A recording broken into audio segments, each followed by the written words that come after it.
Welcome and hello. This is a video exercise in the FHWA hydraulic toolbox. In this exercise, we're going to be dealing with the channel calculator, and the title of this exercise is Safe River Conditions. So what I'm going to do is put the project up on the screen here. This is the problem statement. What we have is a cross section of a river with locations A and B as our points of interest. And then what we're asked to find is the flow rate when the conditions become unsafe to play at locations A and B. Now, safe playing conditions are defined over here on the left, given unsafe conditions. That is, whenever the velocity exceeds 5 feet per second, or when the depth of the water exceeds 4 feet. Okay, there's also a couple other parameters associated with our channel here: the longitudinal slope, the Manning's N, and the side slope. So this slope here is the longitudinal slope, the main channel slope, 0.2%. N, that is the Manning's roughness coefficient. That's for the entire cross section. If it wasn't, I would have told you exactly where Manning's N is for which part of the cross section, but nope, 0.035 entire cross section. And then finally, the side slope is 3 horizontal to 1 vertical, and that defines all of the side slopes that you're seeing in the cross section. All right, so let's go ahead and get started. I'm going to fire up the hydraulic toolbox. I have that open right here. Let's start by adding a channel calculator. So I'll click on New Channel Analysis button right here. This is in the calculator's toolbar. If you don't have this toolbar, you can just go up to Display, Toolbars, and then click on Tools. That's how to add it. That's also how to remove it. So let me add it back in. And then you can also right click New Channel Analysis or Calculators New Channel Analysis. Okay, so here is my channel analysis. I'm going to make sure I'm using US customary units. So that is good to go. You can also change that from this menu, the units menu. And then right click Channel Data. And let's get started with our calculations. Okay, so first we're asked for the type. This is the shape of the cross section. Our options are trapezoidal, rectangular, triangular, circular, or cross section. Cross section is sort of a customized, user-defined cross section shape, which is what we want. So I'm going to click on cross section and then click on define. Now what we want to do is sketch out this cross section, which we have in brown. This is the river cross section, so it kind of goes down, flattens out for location A, goes down, flattens out for location B, and then goes down to the Thalweg. That's at elevation of 242. All of the dimensions should be here because remember we have the side slope of 3 to 1. So let's go ahead and use this diagram here to create our cross-section station and elevation data, which we need to provide in this table right here. See here, channel. The slope of the channel is 0.002. That was given. After that, the number of cross-section points, it's going to be more than 3. So we'll just say there's 1 here, 2, 3, 4, 5, 6, 7, and 8. Okay, so back to our interface. I'm going to put an 8 right there. And then it automatically gives me 8 different rows in this table for station and elevation.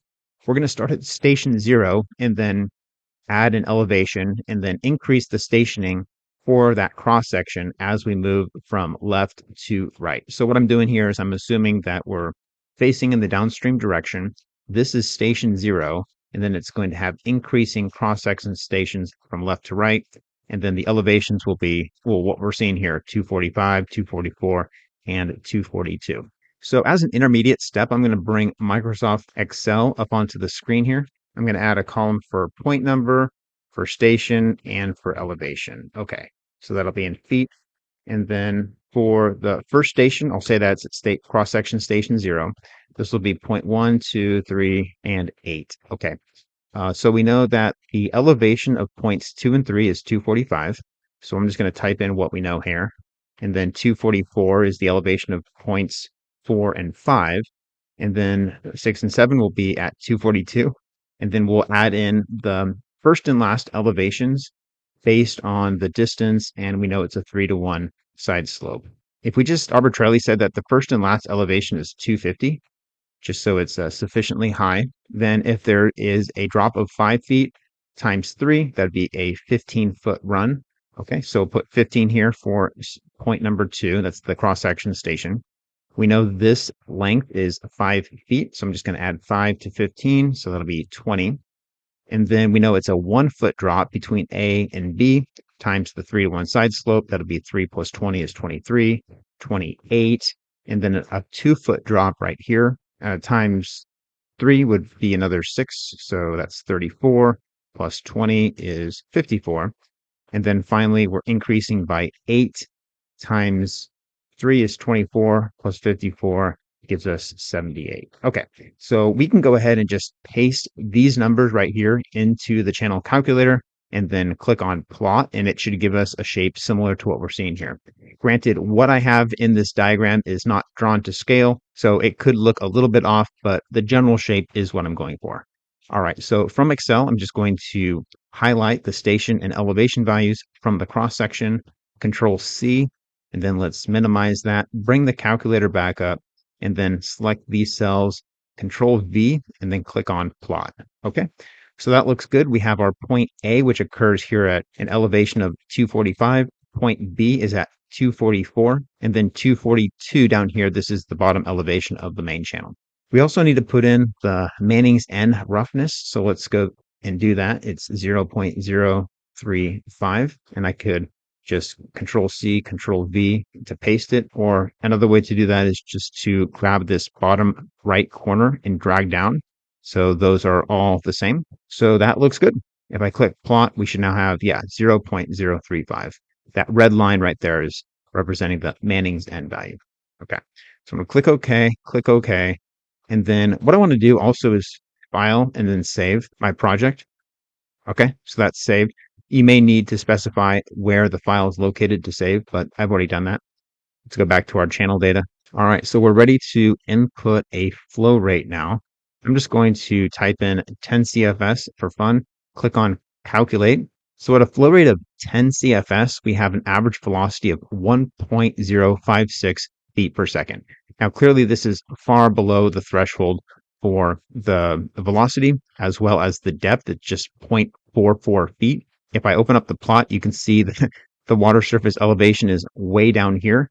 We're interested in the channel velocity as well as the depth at point A, which is up here, and then point B right here. Let me remind you that the thresholds that we're interested in as far as what's considered unsafe is when the velocity exceeds 5 feet per second or when the water depth exceeds 4 feet.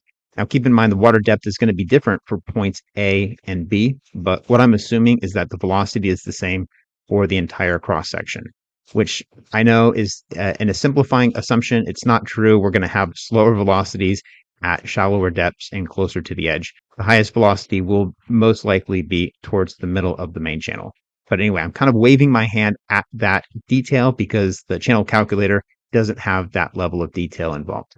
Okay, so what we want to do is increase the flow rate. That's going to increase the depth and the velocity. And for point A and point B, one of these two criterion is going to reach its threshold or its maximum value first. And that's the parameter that's going to govern when the flow rate has reached its unsafe condition. So let's just go ahead and start increasing the flow rate up until we have a velocity of 5 feet per second. At that point, we can check what is the depth at both points A and B. If the depth at point A and or B is less than 4 feet, then that means that flow rate will be the maximum flow rate because it's governed by that velocity of 5 feet per second. However, if the depth at that flow rate where the velocity is 5 feet per second is greater than 4 feet, then that means the flow rate needs to actually decrease until the depth is 4 feet. So that's where I'm going with the rest of this exercise. That's where I plan to tackle this problem. Let's go ahead and get started and just run some different numbers. So instead of 10 CFS, let's go ahead and type in 100 CFS, click on calculate. Now the parameter that I'm looking at here is the average velocity, 2.356 feet per second. Okay, so not 5, not even halfway to 5. Let's go ahead and increase the flow rate to 1000 CFS and calculate. Okay, 4.44 feet per second. We're getting closer to 5 feet per second, but not quite there. Let's go with, how about 2000 CFS? Calculate. Okay, so we've exceeded 5 feet per second. We know our flow rate is between 1000 and 2000. CFS. Let's try 1500. Calculate 4.96. Very close. We need it a little bit more flow. 1550. Calculate 5.008. Almost there. How about 1540? 4.998, 1542, calculate, and boom. All right, so 1542 is the flow rate in our channel that results in an average velocity of 5 feet per second. Again, I'm assuming that it's a constant distribution. The entire waterway is flowing at 5 feet per second. Again, that's not realistic, but it's just what I'm going to have to assume. You may also be wondering, well, couldn't I just type in 5 feet per second and then press one button and have it calculate the flow rate? And I haven't been able to do that, but what you could do is just change this to say 2000 CFS and then click on compute curves. And then you have the flow rate versus what do we want? The depth and the average velocity. And then I guess 10 points is fine. Click OK. What is generated for us is two different plots for each, one plot for each of those check boxes we checked. There's depth versus flow rate, and we have average velocity versus flow rate. If we want to know the average velocity is 5 feet per second, we could trace that up and then trace it over, and we'd get a number close to 1542, which is our number. But I mean, I just can't see that from this plot here. Yeah, it would be this point right here. Okay, I'm going to go ahead and close that up. Doesn't matter. We know 5 feet per second is generated with a flow of, what was it, 1542? Calculate. Yep. Let's go ahead and check out those depths now. So we know that the main channel depth is 6.668 feet at this flow rate of 1542.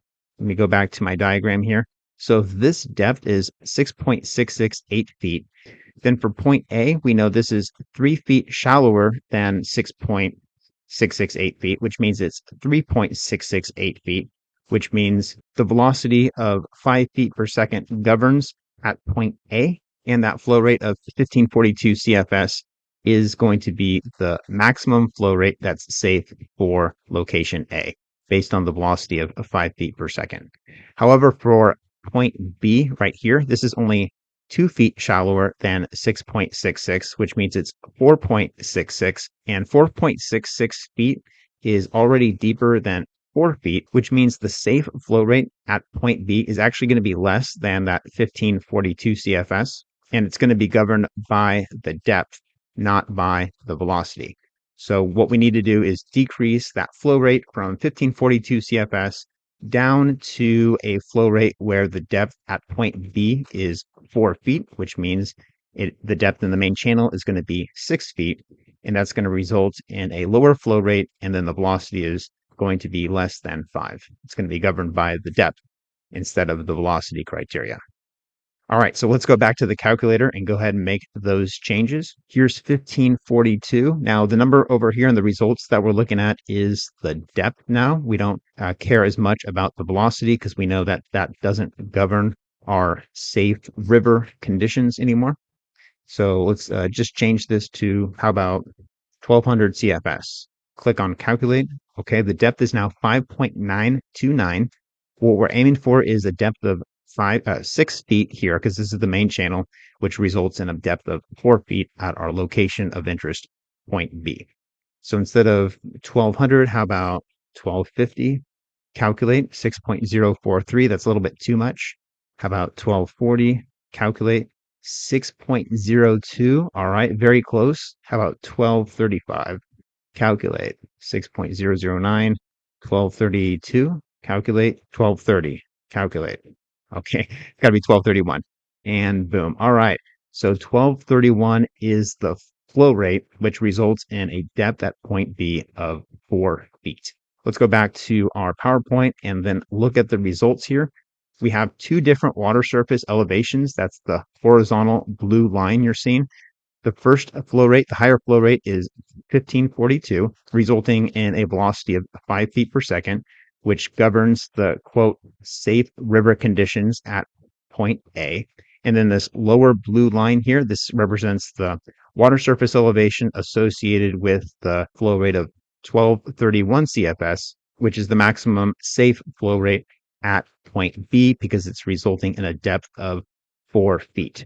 Now, just for fun, I also added in the depth of 3.668 feet for the flow rate of 1542, as well as the velocity of 4.681 feet per second for the flow rate of 1231. These are the two different criteria that did not govern what was considered safe river conditions, because it was the velocity at point A and the depth at point B, which governed what was considered safe. Okay, so here we go. One last slide for each point A and B. I probably should have put this up earlier. Here is location A and the flow rate, and then location B and the flow rate, based on the velocity of 5 feet per second, and then location B, which has a maximum safe flow rate of 1231, based on the depth of 4 feet.